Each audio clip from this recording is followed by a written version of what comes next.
welcome to another Tips on Tuesday.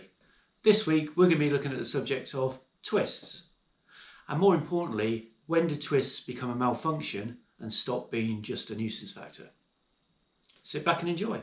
Now you probably remember this photograph or something similar from your grammar school, where you were taught that twists are a nuisance factor and that primarily you should be checking the canopy and ignoring the twists.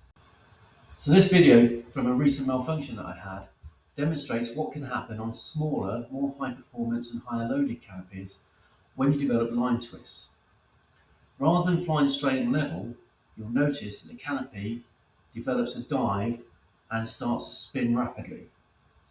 This is now uncontrollable and I need to carry out my reserve drills. This happens because as the performance of the canopy increases, so does the skill needed to fly them, while the reaction time available for dealing with problems rapidly decreases. This is due to, on a high performance wing, the combination of the wing loading and the wing design, meaning that the canopy will turn and lose height much more quickly than a student canopy or a lightly loaded intermediate canopy. The opposite is also true, which is why student canopies, and more importantly reserve canopies, are designed the way they are, to be much more stable in flight and much less prone to turning when you have twists. So where does that leave us on our canopy progression journey? Well, the basics are still true whatever level you're at. If your canopy is fully open and is flying flat and level, happy days, you've got a good canopy above your head.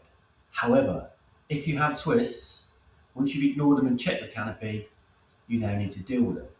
If at any point the canopy starts to develop a rapid turn and lose height, react immediately and carry out your emergency drills. Well, I hope you found that useful.